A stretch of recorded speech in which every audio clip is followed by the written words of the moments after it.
Hello everyone, welcome back to my channel. It's me, Guru Ramirji vlog ma hazarlai swagat छ. Today I'm going to the mall. Let's get ready with me.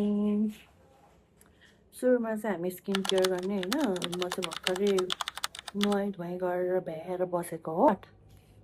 When I have to go somewhere, जब मलाई कतै जानु पर्छ अथवा केही काम छ भने चाहिँ मलाई एकदमै अल्छी लाग्छ किनकि म 24 आवर्स होइन, म 26 आवर्स सुत्ने मान्छे हो. र you can see from my eyes मलाई अहिले पनि निद्रा लागिसकेछ. Now it's my time to sleep, but I have some work to do. मलाई चाहिँ केही काम गर्नु छ. So let's go. म चाहिँ हजुरलाई देखाउँदा होला स्किन केयर देखाउँछु. हजुर थुप्रो भयो मैले नदेखाएको.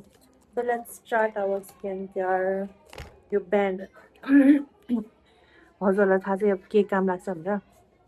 यो चाहिँ यसरी लगाउने हो होइन. साउन्ड सुरु भइसक्यो, हाम्रो स्कुल सुरु भइसक्यो जस्तो छ तलको. यसरी लगाउने हो.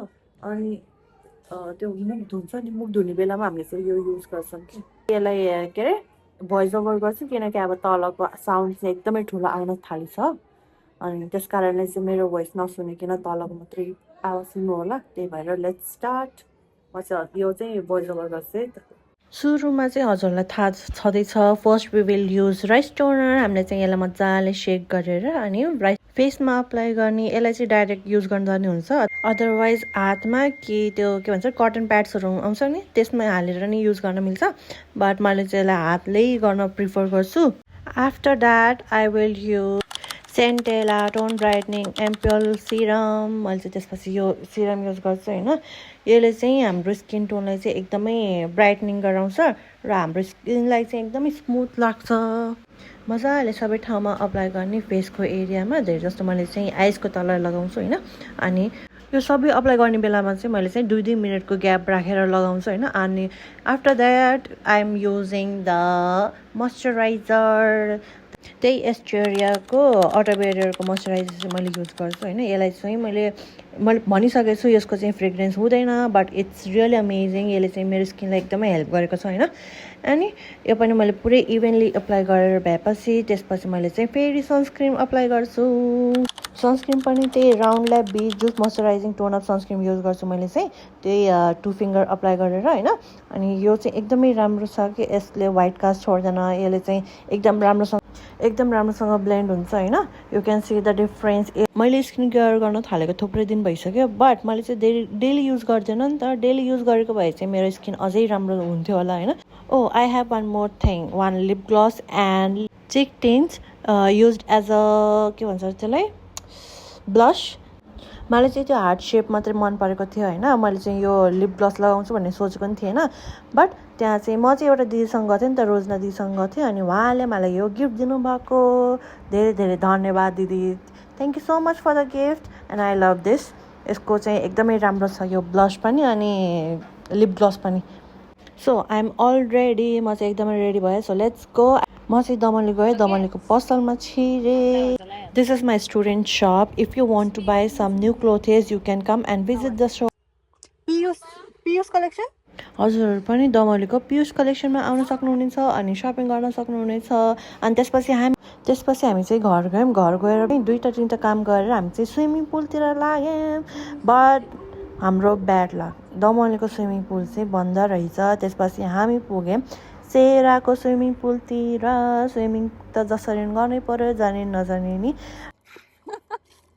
सिलिन्डर भेगेको अवस्थामा थिचेकाले यही हो, मोमो नि यही हो, चाउमिन नि यही हो. ग्यास सर्टेज भयो के गर्नु. हामीले चाहिँ त्यहाँ चिप्स र फेन्टा मात्रै खायौँ किनकि अब ग्यास सर्टेज भयो नि त, त्यस कारणले. अनि हामीलाई भोक पनि लागेको थियो. स्विमिङ पुल चाहिँ रेगुलर आउनुपर्छ म जस्तै. तर आज चाहिँ मैले एकदमै राम्रो स्विमिङ गरेको थिएँ है. मैले चाहिँ त्यो म हजुरहरूलाई भोलिपर्सि देखाउँछु मैले स्विमिङ गरेको. आज चाहिँ मैले राम्रोसँग क्लिक गरिनँ. हामी चाहिँ स्विमिङ गरेर हामी हजुरहरूलाई एकछिनमा भेट्छौँ. एकछिन स्विमिङ गरेपछि फेरि हामी चाहिँ त्यही चिप्स र फेन्टा खानेतिर लाग्यौँ. अनि स्विमिङ गरेर भएपछि चाहिँ हामी चाहिँ घरतिर लाग्यौँ. त्यो दिन चाहिँ म घर आएर एकदम थकै लाग्यो. अनि त्यसपछि चाहिँ यो नेक्स्ट डेको part. Hello everyone, how are you all? I hope everyone is fine. So it's 1 o'clock. अहिले चाहिँ 1 बजेको छ दिउँसोको होइन। अनि मैले चाहिँ आज बिहान चाहिँ जस्ट ब्रेकफास्ट हल्का मात्रै, हल्का मतलब भन्नाले नि 1 कप चिया र एउटा प्रोटिन लड्डु खाएको थिएँ होइन। So let's cook food with me. अहिले चाहिँ 1 बजेको हामी चाहिँ दिउँसो 1 बजे खाना खाँदैछौँ। सो मैले चाहिँ यहाँ कुकरमा चाहिँ भात बसालेको छु। सो आज हामी दाल चाहिँ नपकाऊँ, आलुको तरकारी खाने आज हामी, आलु र सोयाबिनको। So let's cook with me. म चाहिँ अस्ति नै ल्यापटपबाट हेर्छु भनेर बसेको थिएँ होइन। बट ल्यापटप चाहिँ मैले ट्राई चाहिँ गरेको थिएँ। मैले चाहिँ ल्यापटपमा लकअप सिजन 2 हेरेको थिएँ, बट त्यसमा चाहिँ खासै मजा आएन। म चाहिँ मोबाइलबाटै हेर्छु अब फेरि तारक मेहताको उल्टा चस्मा। Please don't mind. अब हामी खाना खाने बेलामा भेटौँ है त। खाना खाने बेलामा पनि मैले त्यो के भन्छ तारक मेहताको उल्टा चस्मा हेर्नु मन लाग्छ। I want one more mobile. मलाई अझै एउटा मोबाइल चाहियो। ओ माई गड। मसँग पहिला एउटा ओप्पो मोबाइल थियो, बट त्यसको स्क्रिन चाहिँ पुरै गयो कि। त्यसलाई टच गर्दा नि त्यो सिसा हातमा लाग्थ्यो नि त। त्यस कारणले यो आइफोन मेरो दाइले दिनुभएको, ओहो I am very grateful to him that he gave me an iPhone. But I want one more phone to watch my show. मैले पहिला पहिला टिभी कति हेर्थेँ होइन त्यो सानोमा हुँदाखेरि। बट आजभोलि चाहिँ मैले टिभी हेर्न छोडिदिएँ कि। टिभी छ नभएको होइन, त्यसमा केबल पनि हाल्यो। हामीले 2 वर्ष चाहिँ टिभी नहेरिकन त्यत्तिकै पैसा वेस्ट मात्रै गऱ्यौँ कि त्यो केबलको लागि। Just my think.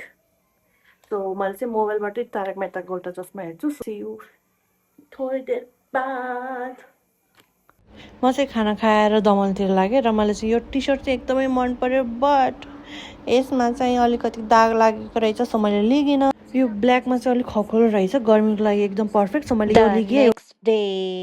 Hello everyone, welcome again. So म चाहिँ दमनबाट हल्का सपिङ गरेर आएँ हिजो चाहिँ होइन। धेरै होइन, एउटा दुइटा मात्रै, धेरै मैले खासै सपिङ चाहिँ गरेको छैन यो पालो चाहिँ। अनि मैले चाहिँ हिजोको ब्लगलाई चाहिँ मैले एन्ड गरेको नै थिएन। I am here to end the vlog. मेरो च्यानललाई चाहिँ सबैजनाले लाइक सेयर सब्सक्राइब गरिदिनु होला र अझै राम्रो राम्रो काम गर्नुहोस् होला। अनि म चाहिँ के भन्न चाहन्छु भन्दाखेरि इट्स अ मेसी ब्लग है यो चाहिँ। मैले कहाँबाट मैले ब्लग मैले एडिट गर्छु त्यो पनि मलाई थाहा छैन। मैले जहाँबाट मैले यो भिडियोहरू देख्छु मैले चाहिँ सब एडिट गरेर हजुरहरूलाई देखाउँछु है त। ल bye bye, see you next time. Thank you for watching again, bye by.